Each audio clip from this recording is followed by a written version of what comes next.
बड़ी कृपा होगी। जहाँ जहाँ से आप आए हो वहाँ वहाँ पर भी इसको सुना देना। आपको अपने आप को पाना है तो दूसरे की चिंता पहले न करिए, क्योंकि आप जैसे अपने आप को भूल करके दूसरे की चिंता कर रहे हैं, सभी दूसरे की ही चिंता में है। अपने आप के कारण किसी को चिंता होती नहीं और आंखों में पानी नहीं आता। मैं उस आंखों के पानी को पहचानना चाहता हूँ, वह एक पात्र अपने लिए है। हाँ, दूसरे के दुख को दूर करने के लिए वह बार बार कहता मैं बहुत दुखी हूँ, उसके लिए भी मैं उसके दुख को, उसकी उस वेदना को दूर करने के लिए मैं कहाँ सक्षम हूँ, ऐसा थोड़ा सा भी सोचता हूँ तो उसके दुख में अनुपात में कमी आ जाएगी। यदि आप ये करना चाहते हैं, करते हैं, बहुत बहुत ही बड़ा काम हो गया आपका। हम अपने लिए भी रोए, अपने आप की उपलब्धि नहीं हो पा रही इसलिए प्रभु के सामने, और मैं दूसरा व्यक्ति जो दुखी है वह चाहता है कि मेरा दुख दूर हो जाए, उसके लिए मैं कुछ भी तो नहीं कर सकता। नहीं कर सकता ऐसा नहीं, दो आंसू तो हम वहां पर छोड़ सकते। ज्ञान बहुत चिल्लाता है, मैं जानने वाला हूं। ज्ञान चिल्लाता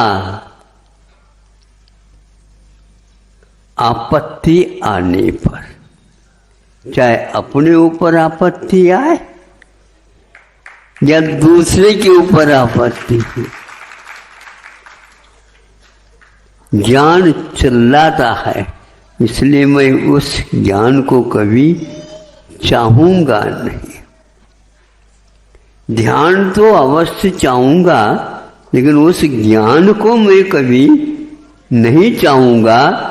और ऐसे ज्ञान को रखने वाले ज्ञानियों से भी मैं दूर से ही किनारा हो करके चले जाऊं भगवान, ताकि मेरा गलत असर उनके ऊपर न पड़े।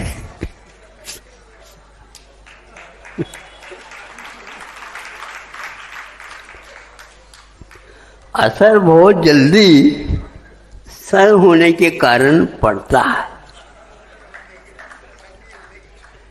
असर हमेशा हमेशा पड़ता है। क्यों पड़ता है? सर होने से पड़ता है। मैं प्रभु के चरणों में सर झुकाना चाहता हूँ और उस असर से मैं दूर होना चाहता हूँ। अब आगे ज्ञान जब चिल्लाता है,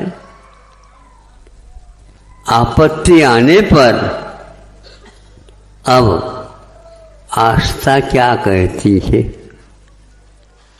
आस्था बोलती नहीं है, किंतु आस्था ऐसी गहरा असर कर जाती है, इसको हम पहचान नहीं पाते। हर कार्य को ज्ञान करता है ऐसा कहा जाता है।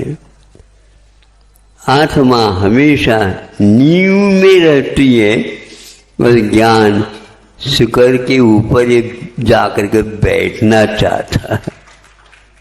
वहां पर जाकर के वह लुढ़क करके नीचे तो उसको आना ही पड़ेगा, क्योंकि ज्ञान ने आस्था के सामने आज तक सिर नहीं झुकाया है। उसको झुकाना चाहिए। इसलिए आस्था आस्था है। मूक माटी में सुनते हैं, कोई पंक्ति आती है, जहाँ आस्था है वहाँ रास्ता है।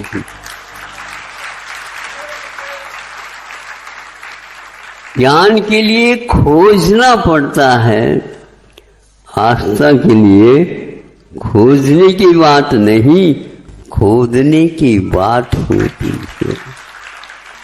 हम खोज न करें, अपने ओज को बिना मतलब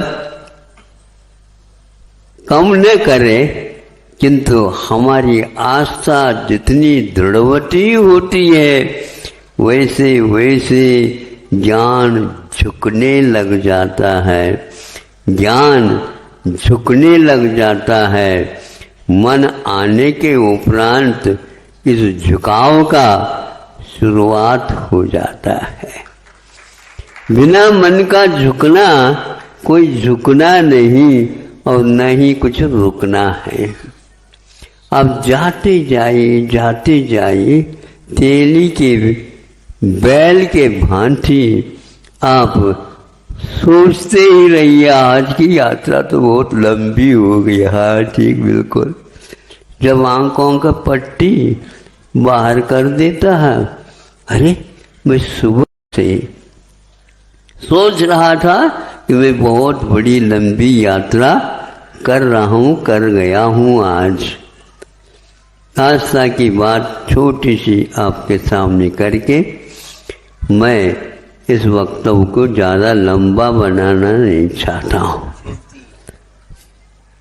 क्या है वो यही है। किसी ने कहा तुम आस्था की बात करते हो, विज्ञान की भी बात करो। मैं नहीं करूँगा। हाँ, उसके पीछे वीतराग विशेषण यदि लग जाता है तो उसमें भी आस्था ही पहले नंबर में रखी जाती है। विज्ञान को उसके अभाव में कोई महत्व नहीं देता।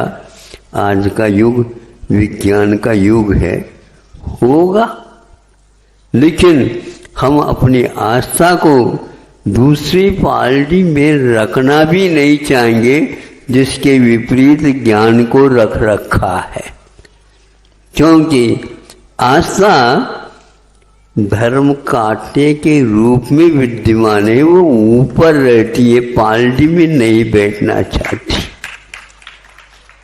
क्योंकि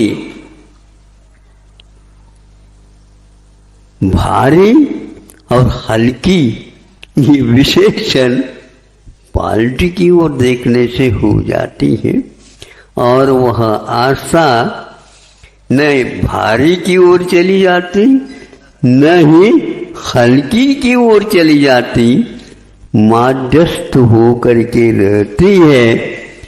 धर्म कांटा तो देखो, नीचे क्या देखते हो? नीचे तो वैश्य बैठा है और ऊपर प्रभु बैठे हैं।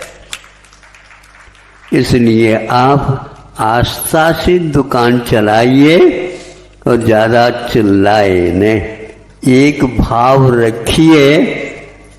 यह आस्था के माध्यम से आपका रास्ता प्रशस्त हो जाएगा। अब देखो, आस्था की बात बताओ, हमें क्या बताएं? बताओ आप। यदि दोनों पार्टी में बैठना नहीं चाहती आस्था, क्योंकि उसमें समानता विषमता होती रहती है।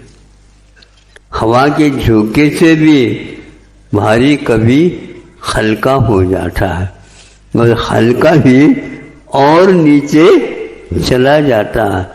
हवा का प्रभाव इन दोनों के कारण पड़ जाता है। लेकिन धर्म कांटा इधर का उधर नहीं होता। इन पार्टियों के कारण उसको भी यूं इधर कभी झुकता हुआ और कभी इधर झुकता हुआ देखने में आता। ये है उस दुकानदार की कुशलता है।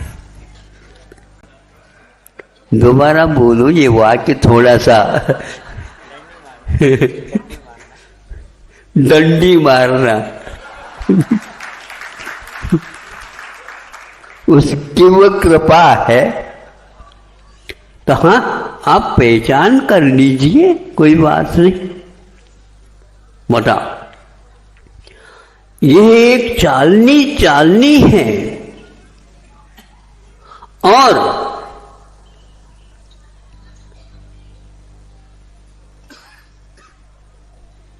कुएं में उसको छोड़ दिया गया है और डोर रस्सी बंधी है उसमें, जैसे तिपाई जैसी।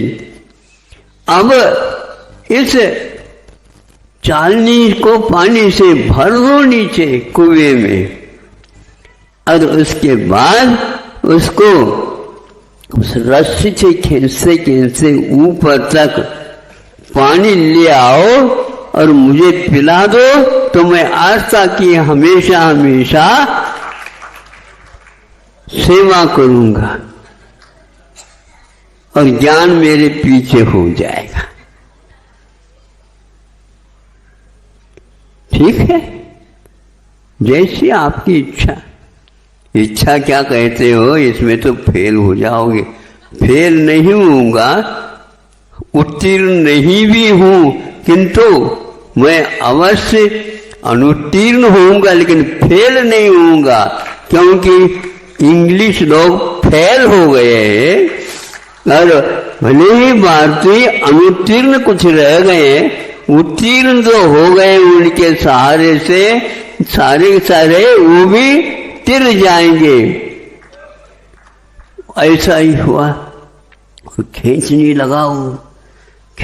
लगा तो देखने लगा वो जिसने ये चालनी को भेजी, उसमें से एक बूंद भी नहीं गिर रहा।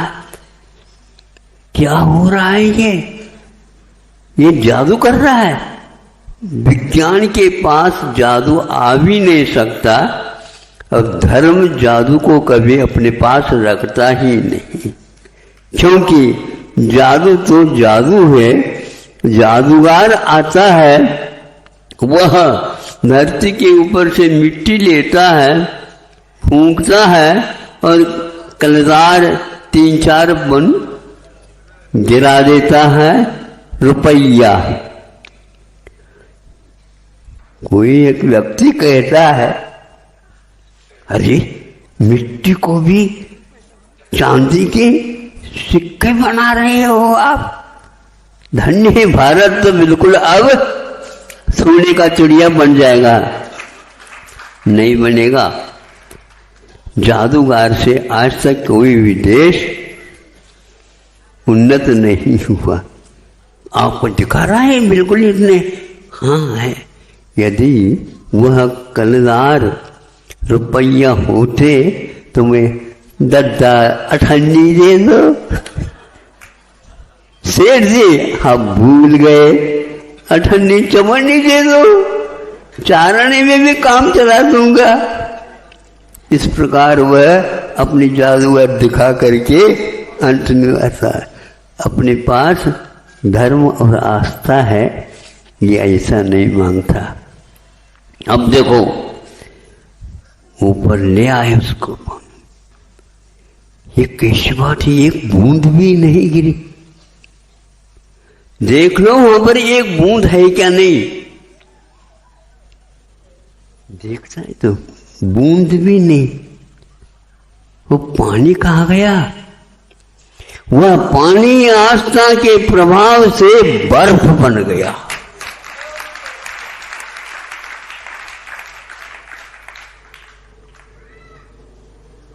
मैं जिनके लिए तरसा हर पल, वो नयन नहीं है तारे।